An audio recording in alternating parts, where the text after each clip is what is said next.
chapter 6. What's chapter 6? Who's she talking to? Celica and Rock. Okay. So yeah, chapter 6 was a fun one too because I started with a forward. Because chapters 1 through 5 are in one day, and then 6 through 12 are in another day. No, 6 through 11 are in another day. Sorry. But yeah, this starts a new day, and it's another Rexor review. Like I said, all the other ones are from him. This one says, so how many missions in a day are we talking about for Miss Marathon Runner here? Or Mrs. Marathon Runner here? Appropriate. Give her the appropriate name. I think if we're talking in-game days, the most I've been able to clear in a single day on foot is, well, I'm not sure if I can give a wholly serious answer since I usually have all the materials needed for gathering missions before accepting them, even in the early game, so I don't know if those count. But including those and excluding normal and affinity missions, I want to say somewhere in the neighborhood of 10 missions-ish, 13 if you count Yelp's little tests since they're pretty much basic missions and the guy's normal missions. So I take it that Xenix has seen Celica. Yeah, oh, sorry, Link. I don't know. I'm just gonna say at minimum 12, at most 20. Like, I don't know if realistically you could clear that many. Try to, because it's really hard in game, but try to take like 20 missions that are all in Primordia, and then run out into Primordia and run to all of them, because Xenix doesn't have a skill, obviously. And it's like, can you do it? I don't know, but I'm just gonna go and pretend sure in the case of the story. So I take it that Xenix has seen Celica in action, or does she just notice her sheathed knife/holstered dual guns? Also, does she know at this point that there are other Xenoblades aside from the Nopon, Orf, and Manon? I know that one of the Prone speaks of doing blade work, but there isn't a division tag next to his name, so I'm not sure. Then you have the Prone and her Orf Manon friends that talk about forming a squad, but that doesn't seem to go any further than talking about it in game. I don't know which female Prone you're talking about with the Orf Manon Nopon friends, unless you're talking about the Orf who forms that group of friends in the Manon ship as the Indian Whisperer quest. That guy who he meets with them all, and it's like, I could be your wallet, I guess. You know, those those four. And yeah, so the reason that it's more just the way that Celica presented herself and the way that Xenix sees people. Because Xenix is military, she's able to pick up on people who just display like that they've fought, that they've been in combat. She can just tell, sort of. So when she saw Celica, it was a bit more obvious. I mean, sure, though, let's just say that she was wearing her weapons that helped her along too. I didn't really think about that at all. And but at the same time, she's just able to tell. And she's like, hey, you can I can see from the way that you look that you're clearly much more capable. As for the other thing, I don't know if she knows. I actually didn't even think about that. Once again, I don't think about a lot of things, which is why I like reading your reviews. No, I guess would be the answer then. She doesn't know that there are other Xenoforms enlisted in Blade. This would be a moment right now where I would go into my next chapter, chapter 8, and I would write in a little bit of dialogue between Elma and Xenix, specifically pointing that out. But I don't think I'm gonna. Just because I don't think I already had to write in a new portion of dialogue for Elma and Xenix, and writing another one in would just really detract from everything else they were talking about, I feel. But no, she doesn't know, I guess. And I don't think she'll know. I don't think anyone's going to tell her through the rest of the run of this story. So it'll just be something assumed that she learns between here and the Scales and Love. If not after Scales and Love. Where do I remember Rock being classified as a Gower? I don't think it showed up in game, so the art book is what comes to mind. Probably the art book, then. Because I don't think the game says it at all, because I don't remember ever hearing it in the game, but I went to the Xenoblade Wiki to just learn about Rock, to see if he does indeed have a species name. And he does. The Xenoblade Wiki lists him as a Gower. It says that he's a Gower, so I imagine that it's from the art book, if anything.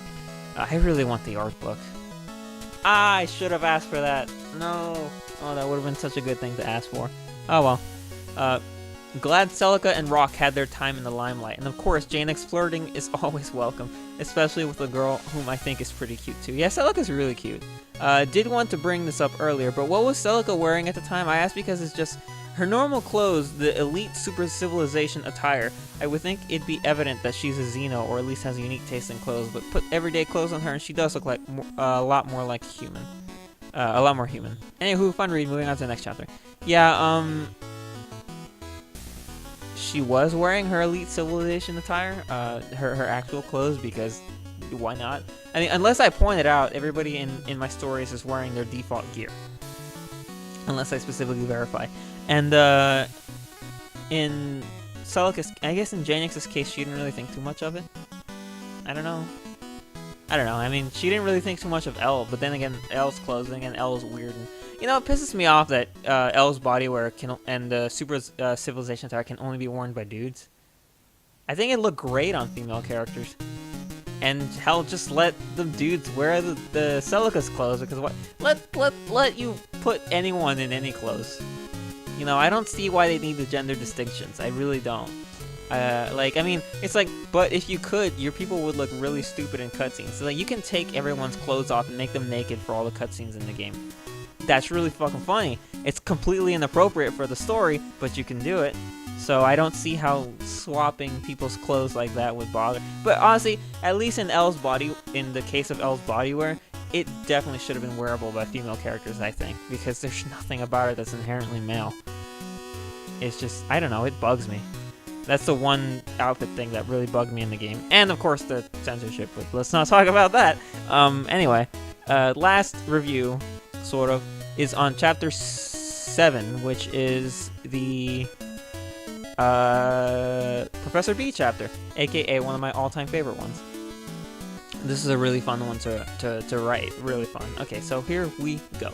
I wouldn't know firsthand about Orleron's looser speech pattern if he studied in NLA, and I doubt I'd ever know if I made a new file, as the only things I think I would change would be not killing Oddscent.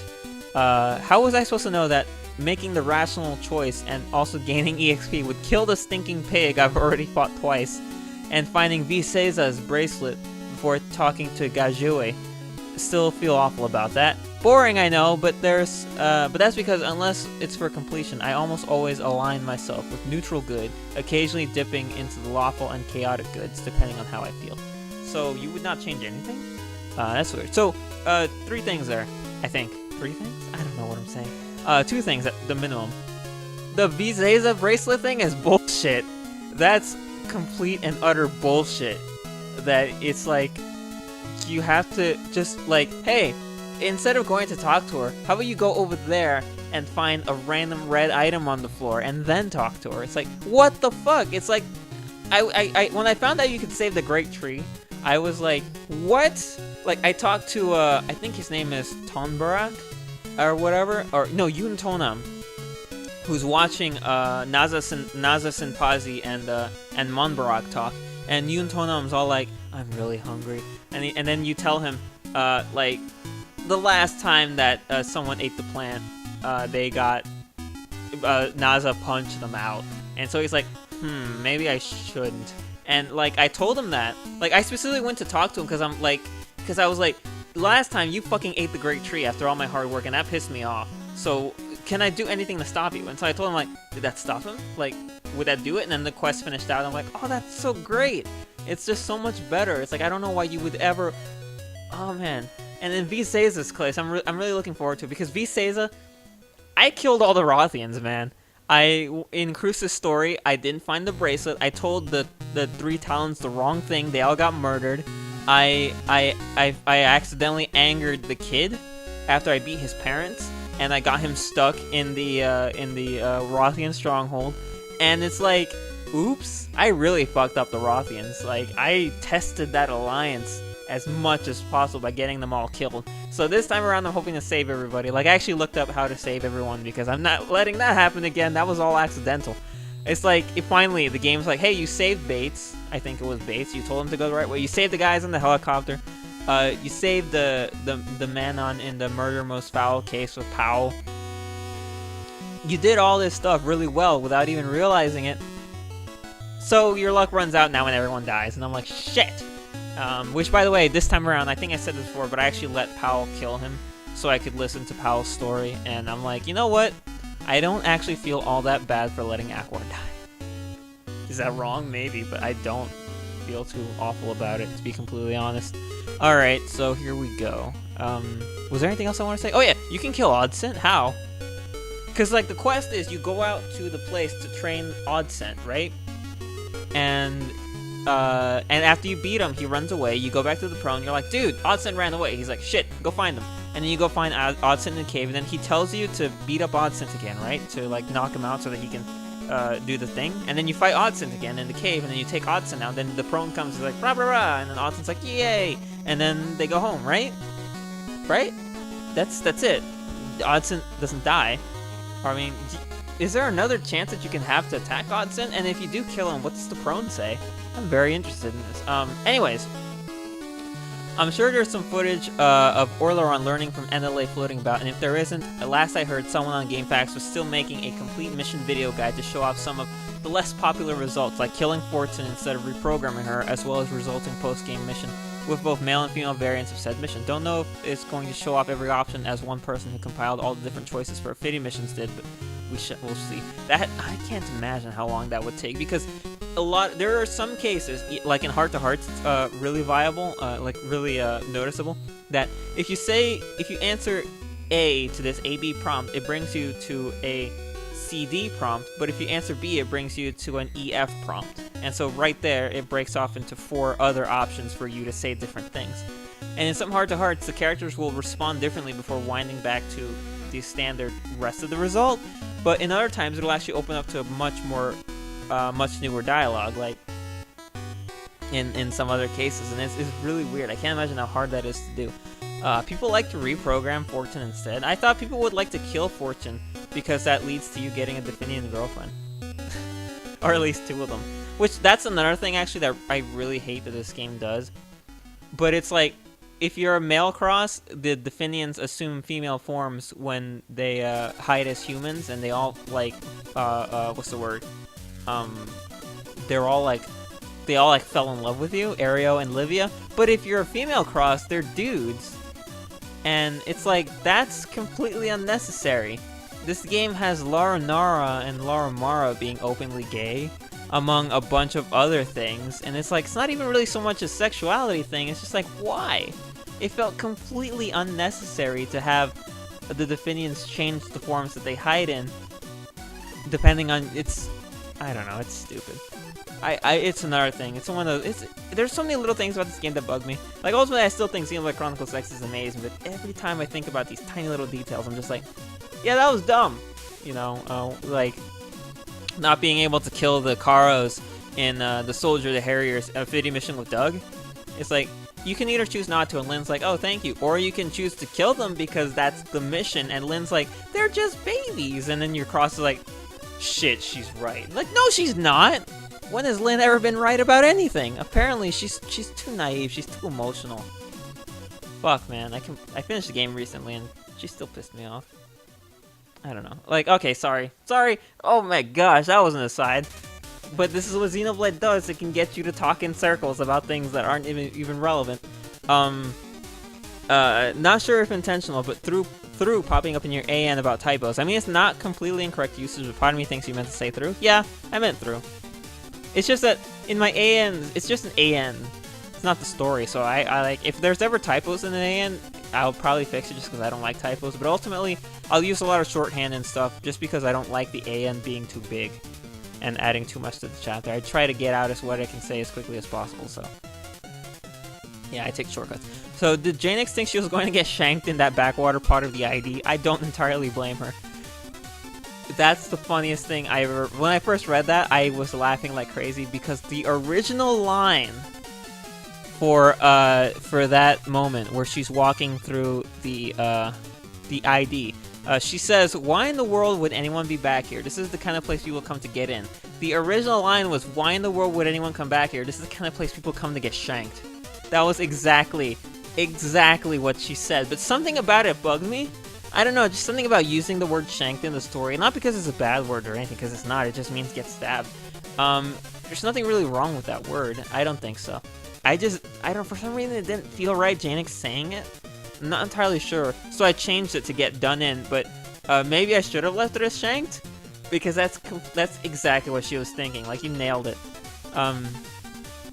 Maybe it's because I haven't been paying as much attention, but with how much interaction Janix and Lynn have been getting in Hello Xenos, do Cruz and Lynn also have a big brother, father, little sister, daughter relationship going on?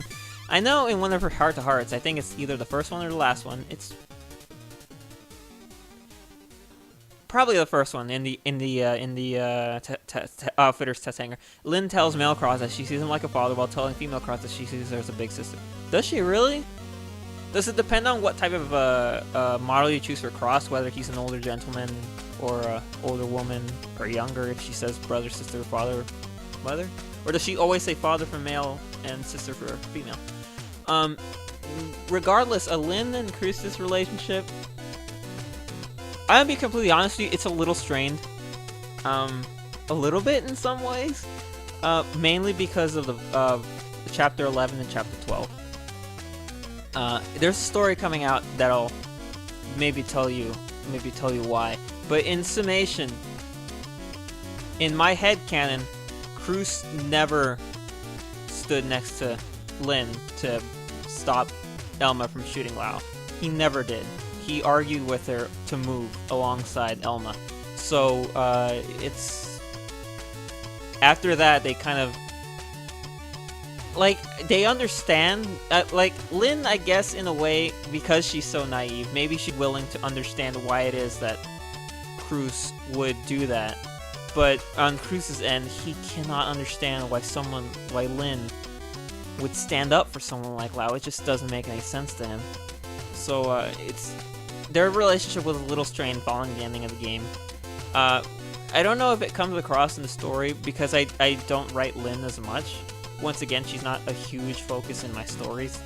But I think the best thing I could point to is in Do I Know Me, when Lynn and Elle come under fire, Cruz is really worried about them.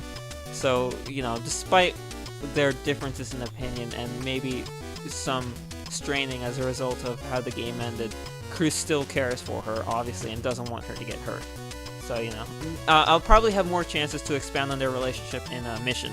But, yeah, so they're close. Not as close as they once were, but they're still close, obviously.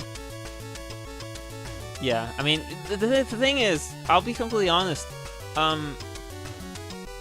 Playing Chapter 11 the first time pissed me off for...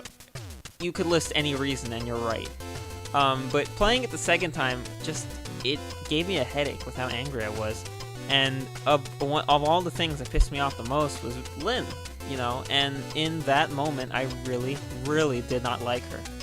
And it sticks. It sticks. Like, I wish it didn't, because sure, Lynn did in my eyes, a stupid thing standing in front of Elma like that, and she did an even dumber one in Chapter 12, standing in front of the monstrosity that we had to fight.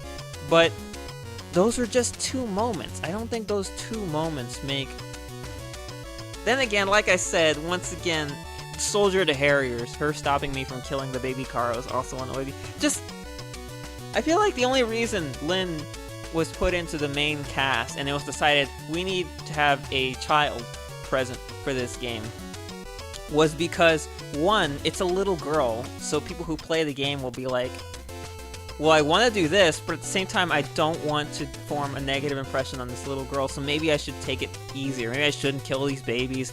Maybe I shouldn't question this. Maybe I should always try to make sure that I'm doing the right thing by them because they're so much younger. And for the people who don't care, they try to do the other options, and then Lynn will just speak up and be like, no, you can't do that. And it's like, in a lot of ways, like, I don't hate... It's so hard, because I don't hate Lynn. I don't, like... No, not at the level of Lao and Tatsu. But she's just... There's just something about her.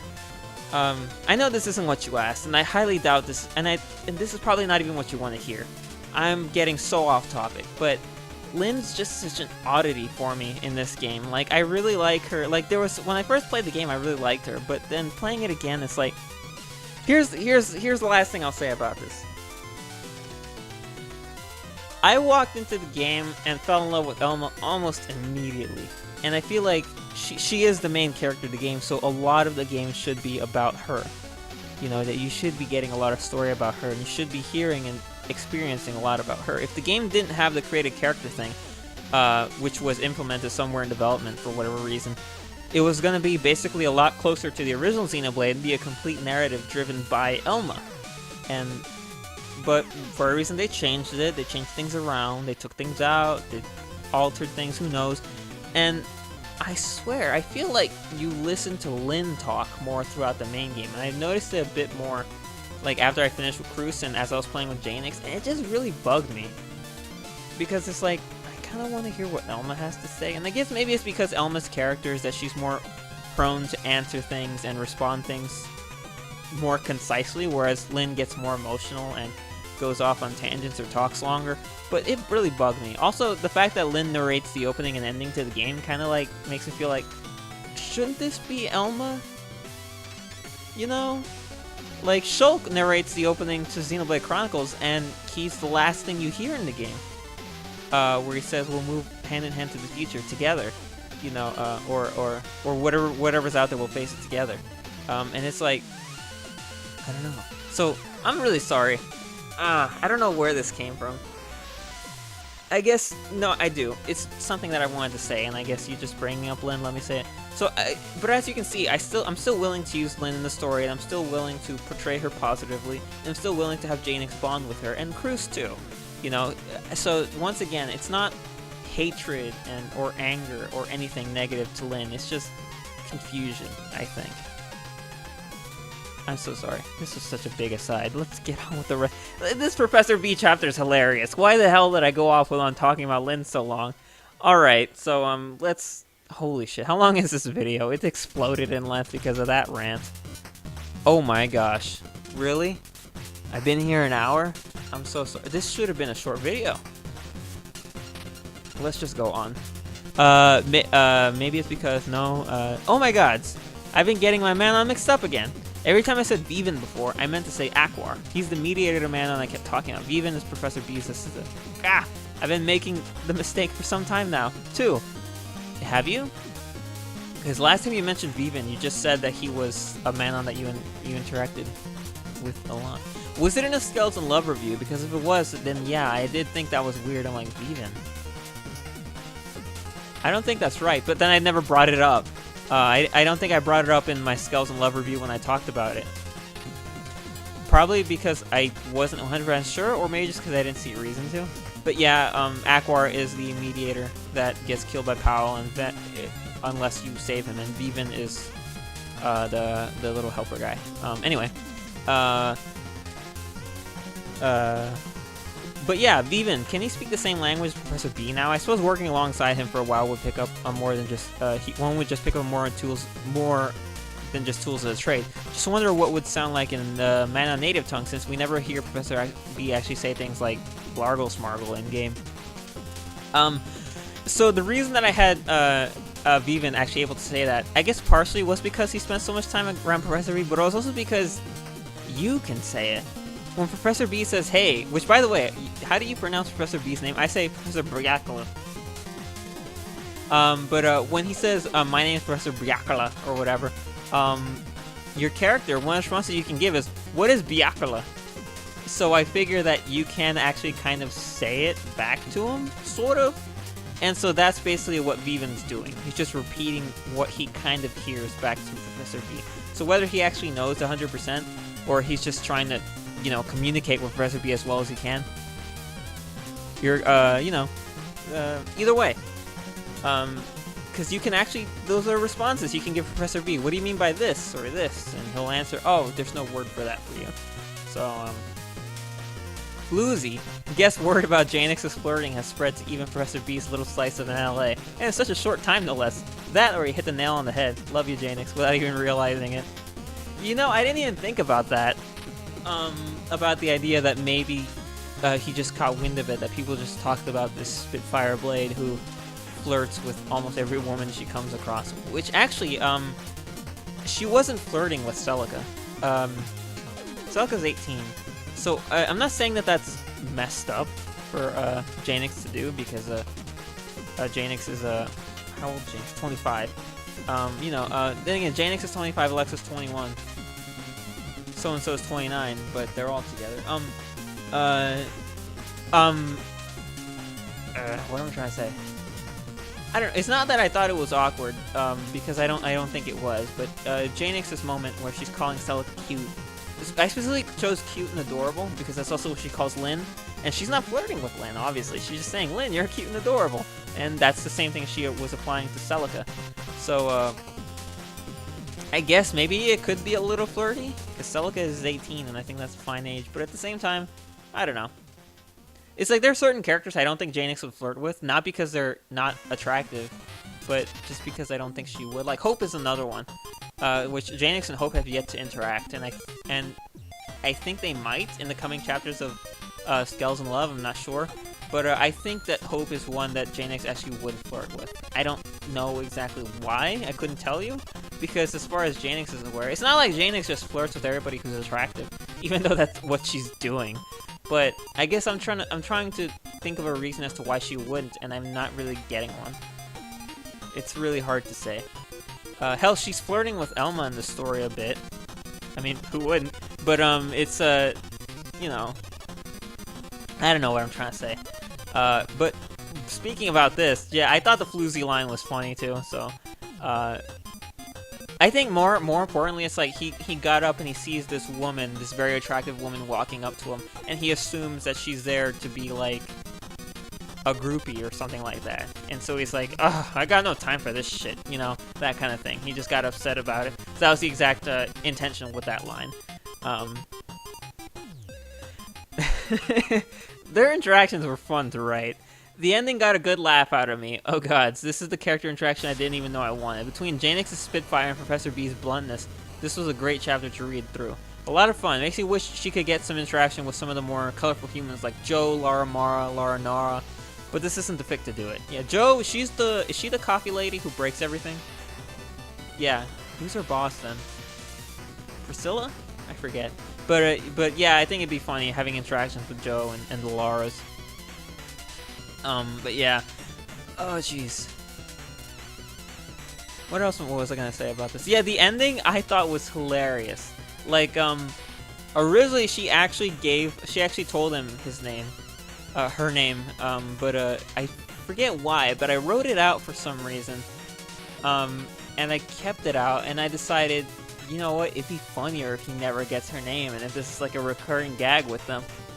And so, like, I thought that was one of the funniest things, because writing humor is the hardest thing in the fucking world. Like, this story is listed as, I think, friendship and humor. I don't know if people have ever actually laughed while reading any of my stories. I've always tried to incorporate a few comedic moments, some levity here and there, but I don't know if I've actually written anything with the intention of it drawing laughs from people. I will say this ending where she tells Lynn, for all his intellect and everything, Axel didn't even ask for my name, or didn't even realize it gave him my name. I wrote that with the explicit intention of trying to get a laugh out of people, because I thought that was the funniest fucking thing in the world. And I'm really glad that you laughed at it, because honestly, if there was ever a moment that I wanted people to laugh, it was that line. So I'm very curious, though, if... I don't know, I try to write at least humorous things, so I guess writing something that explicits laughter is hard, but writing something that just makes you smile, I think, is a lot easier. So at the very least, if you've been smiling throughout the story, then I've accomplished my mission. Funny thing, though, I think this chapter actually has most typos yet. I'm not counting Viven's truly. I think that's how they repeat adverbs that aren't very. And even if it isn't, I chalk it up to Manon's feet, because truly sounds weird coming from a Manon. And just after your A and addressing typos. After I read that, I actually went through the entire story and reread it. And I did pick up on maybe like 3 or 4 more typos, and I was like, jeez, how did these get through? One detail I do like is how all these chapters, except the first one I think, hint back at Janix's past and her current dollophobia, or whatever. It covers the irrational, or perhaps in her case, somewhat rational fear of Skells, in some way, shape, or form. Can't wait for the next chapter. Yeah, I dove into that. Once again, that wasn't really necessary. Like I said early on, the story was supposed to be completely like chapter 1. It was supposed to be like, hey, there's an Opal, go talk to him. Janix is like, hey, what's up? Cool, and then they're done. Hey, there's an Orphean, go talk to him. Hey, what's up? Cool, done. But I started just incorporating more and more things to it, and in making the story bigger than it intended, because the Prone chapter is cool. And the Rothian chapter is going to be weird. The next chapter to that is amazing. So it's like, these aren't these types of chapters were not what I intended for the story at first. You know, I think even the Definion chapter is a bit like that, but I like it so much more. So we're going on an hour, and I have quite a lot of things I have left that I want to say. So well, let me tell you this. For some reason, I got your review, Rexora, on the Definion chapter. When did I get it? I'm looking at my Yahoo email right now, actually. December 17th at 9:30 p.m. And since then, it has not popped up on fanfiction. On fanfiction, if I go to the story, it says that I have 11 reviews. I click on reviews, and it only brings up through the Professor B chapter, which is what I just read. So I will read what I can read of your Definion review, which I was really looking forward to your Definion review, because I had way too much fun writing that chapter. And this is all I got for it, like at least half of it. So I'll read this, and if you can still see the review, maybe paste the second half so I can read that later, or repost it on my fanfiction to see if it actually comes up, because I really want to see it, the whole thing. And maybe I'll talk about it in the next video when I finish the story. Okay, so this one says, hold on, isn't it that Definion's guise is only good until they either deactivate it or physical contact is made to break the holographic camouflage? Whichever comes first. If that's the case, Aereo should have been exposed the moment Cruz touched her before pushing her away. That's why I thought Janix said whoa until I had read that Aereo had to deactivate her disguise. So when I read that, I'm like, Cruz never touched her in the story. She didn't like run up to him and hug him. She ran up to him and was like, hey, like, what are you talking about? So I reread the story and I'm like, oh yeah, Cruz grabs him. It's like, stop, you know, tells him to stop fighting. Whoops. So I actually rewrote that part of the chapter. You can go back. I rewrote it so he only pushes Janix away. Like, if Aereo's disguise wouldn't fail, he'd push her away too, but no, I wanted it to be more of a look of Janix looking at Cruz in a slightly different way, even if it's only very briefly. I bet if Fortin was dead, Cruz wouldn't be so dense. Even I facepalmed at how oblivious he is, and it's pretty I'm pretty tolerant of Alexis' own obliviousness, though maybe that's because it adds to her character and isn't in romantic relationship just yet getting there. Cruz, on the other hand, you know, I didn't really think there was anything wrong with writing him being oblivious. It wasn't really so much that he was oblivious, as he says later in the chapter that he didn't really think too much of it. So, yeah, I don't know. I just kind of wanted to get something else there. Because, like, Elmira isn't canon to the Janix and Cruz line of stories. At least, I have no... I don't think I can make it canon anymore because Janix didn't exist for that story. So, that story had a little moment where Elma joked about Aereo being obsessed with Cruz and she was fine with it. But in this one, I wanted to tackle a different angle of it. What if it bothered her a bit? So that's why I went with this angle of Cruz being a little bit unaware. So maybe he should have been a bit more in tone with that, but the way that this story works actually is that Fortin is dead because Aereo and Livia are really attached to Cruz. I don't know if they're like that because I did the reprogram story this time around where you have to go to Oblivia to fight Livia and bring Fortin back to NLA from there. And I don't know if... it doesn't look like Aereo develops that same obsession, or at least those feelings for you, that she would if you did it the other way. But Fortin's gone in the Cruz and Janix universe.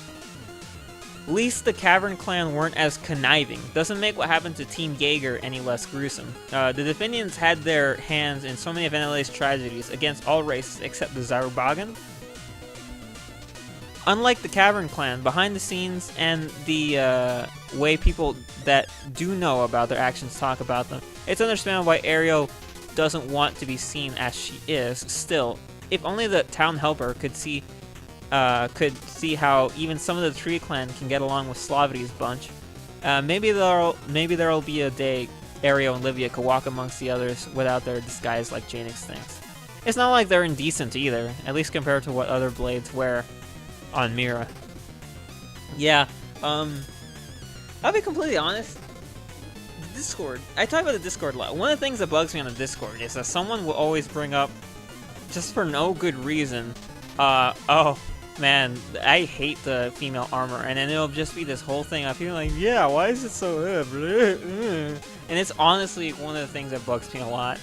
It's a fucking video game, and people lose their goddamn minds over it way too much.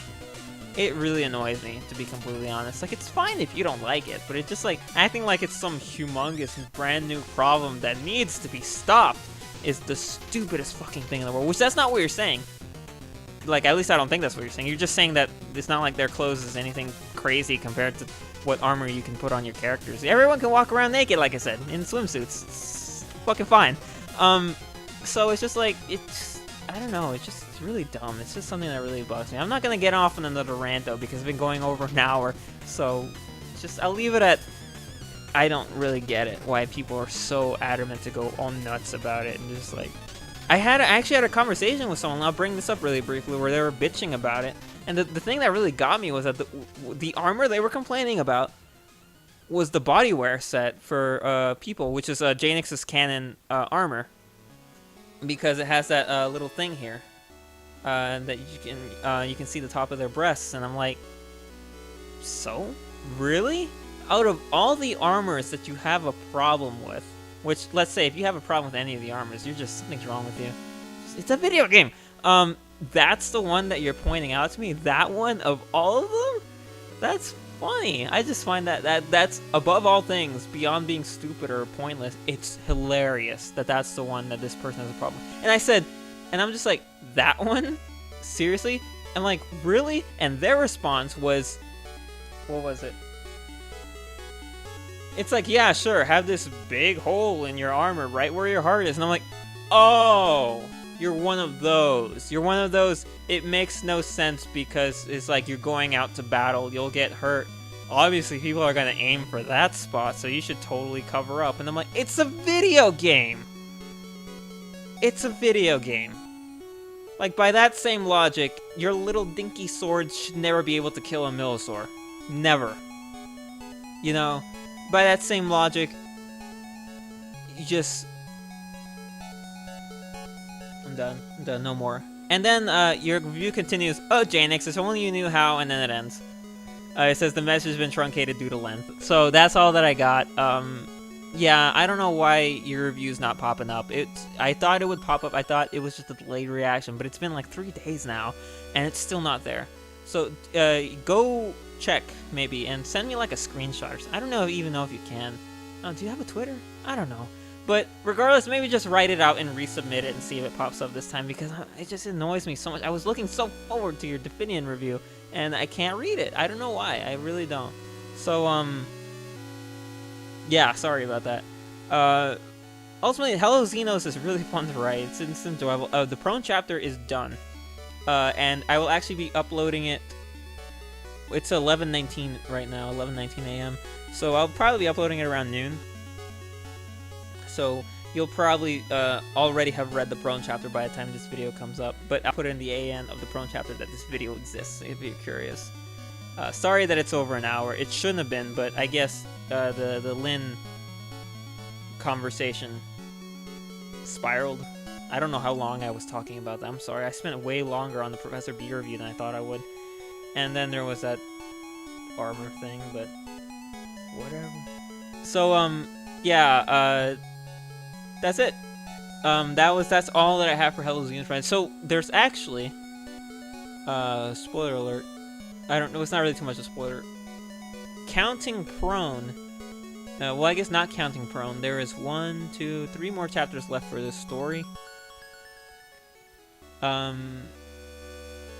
And I'm gonna tell you right now, because I think you. I just want to tell you now. I don't want to write a whole AN about it. Chapter 10 is it 10 or 9? It's 10, I think. Is Rothians. And the Rothian that Xenix is meeting, I don't know. Should I say? Yeah, I'll say. The Rothian that Xenix is meeting is Nizine, the curry shop owner, for a very specific reason. And I actually started writing the chapter, and I really like it. She actually hasn't even met Nizine yet. But, I realized that Skeleton Love 2 Alexa, when they're first hanging out in meeting, takes her to the curry shop, and they have this whole talk about, oh yeah, it's owned by a Rothian chef, and then Xenix tries it, she's like, this is amazing, you know, she like loses her mind, and it's like, shit. So my theory initially was, well, what if I changed Skulls in Love 2? So if I go back and I just edit it so that they don't go to the curry shop, they go somewhere else. And then I was like, but I do like the way Skulls in Love 2 is right now. I mean, it's a really brief moment. Like, the fact that they're at the curry shop isn't really that big of a deal now that I think about it. It's more importantly is what they're talking about while they're eating. And then, change the Nizine to Gulata. Because I feel like Xenix could also bond with Gulata very well for a very specific reason. But, I don't know. I think her name is Gulata, the one who's on top of Blade Tower. Regardless, I think right now I'm gonna say that the chapter will include Nizine, which means I'm gonna go back to Skulls in Love 2 and edit it a bit. So if you're interested, for whatever reason, you can go back to Skulls in Love 2 and just see that all of a sudden the mention that the curry shop is gone.